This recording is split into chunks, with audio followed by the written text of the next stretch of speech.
Salam jumpa saudara dan saudariku terkasih dimanapun berada. Semoga kita semua dalam keadaan baik dan sehat. Dan semoga Tuhan yang Maha Baik selalu dan senantiasa menyertai kita.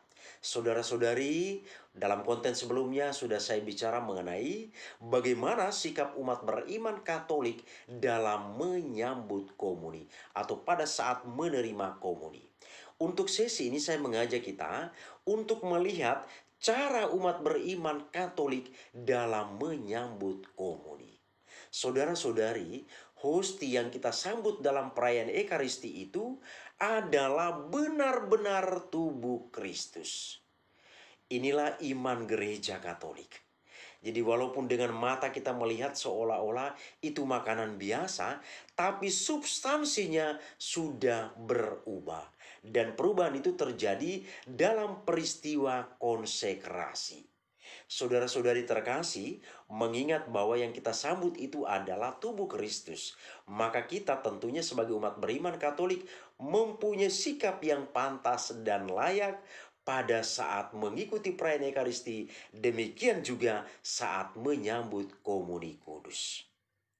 Saudara-saudari, dilihat dan dikutip dari begitu banyak atau beragam sumber, ada dua cara yang kita kenal dalam menyambut komuni. Cara yang pertama adalah menyambut dengan tangan. Melalui imam atau pelayan liturgis yang lain, umat menyambut komuni dengan berdiri dan hormat, menyantapnya dengan menggunakan tangan. Komuni dengan tangan sebenarnya sudah dimulai sejak abad pertama. Santo Tertullianus, kemudian Santo Cyprianus, dan juga Santo Cyrillus dari Yerusalem menegaskan komuni dengan tangan. Dengan tangan kiri sebagai simbol takhta untuk hosti yang ditaruh di atas tangan kanan, umat menyambut sang raja, yakni tubuh Kristus. Setelah imam atau pelayan lain memberikan hosti dengan mengatakan tubuh Kristus, maka umat menerimanya sambil menjawab amin. Saudara-saudari terkasih, sekilas informasi, amin itu berasal dari kata bahasa Latin yang berarti iya. Apa hubungannya? Bahwa ketika imam atau pelayan liturgis yang lain membagikan komuni kepada kita dengan mengatakan tubuh Kristus dan kita menjawab amin, ini berarti kita mengakui dengan seluruh diri bahwa yang kita sambut itu adalah benar-benar tubuh Kristus. Saudara dan saudari, lalu hosti yang diletakkan di tangan kiri diambil oleh tangan kanan lalu disantap. Dan setelah itu umat kembali ke tempat duduk. Mengulurkan tangan dengan membuka telapak tangan adalah simbol keterbukaan hati untuk menerima tubuh Kristus. Selain itu saudara-saudari, tata gerak membuka tangan merupakan simbol manusia yang terbuka untuk menerima rahmat yang berlimpah agar pantas bersatu dengannya. Komuni dengan tangan terbuka menunjukkan bahwa kita mau dan rela hati serta percaya kalau Kristus akan menjaga dan menyertai kita. Ini mau menegaskan peran utama tangan untuk menyambut komuni yang digunakan untuk melawan setan atau roh jahat setelah menerima tubuh Kristus.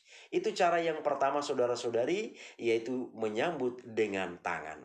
Kemudian cara yang kedua, menyambut dengan mulut. Saudara-saudari, menyambut dengan mulut di atas lidah sudah dimulai pada abad ke-9. Cara ini dilakukan sebagai tanggapan atau pencegahan gereja atas profanisasi dan penyalahgunaan praktik komuni yang terjadi pada masa sebelumnya. Fungsi tangan dalam kehidupan sehari-hari yang dianggap bermakna peyoratif seperti dipakai untuk mengangkat senjata pada perang, tangan yang digunakan untuk memegang uang, tangan yang digunakan untuk hal-hal negatif lain dijadikan alasan untuk mengganti tata gerak dalam ritus komuni.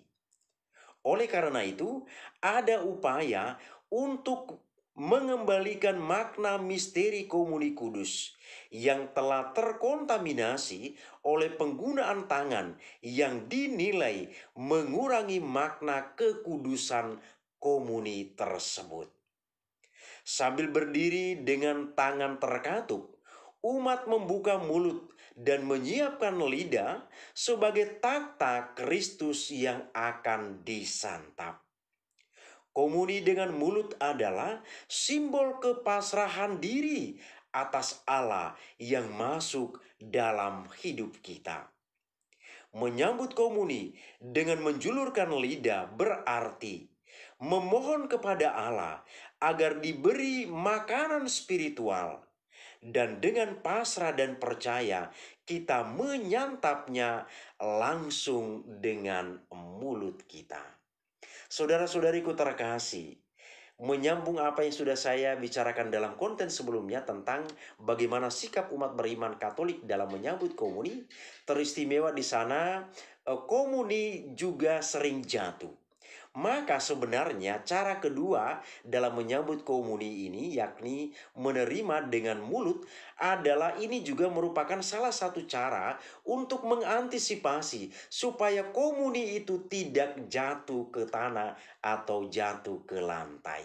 Nah, ini sebuah hal yang sangat baik, suatu cara yang sangat baik. Selain mempunyai makna yang seperti yang kita lihat tadi, juga ini memberikan sebuah pesan bahwa dengan kita menerima langsung dengan mulut, ini mengantisipasi supaya hosti juga tidak jatuh seperti fenomena yang kita temukan di tempat kita masing-masing. Demikianlah saudara-saudari sedikit informasi tentang cara menyambut komuni umat beriman Katolik. Semoga bermanfaat bagi kita. Terima kasih, Tuhan memberkati.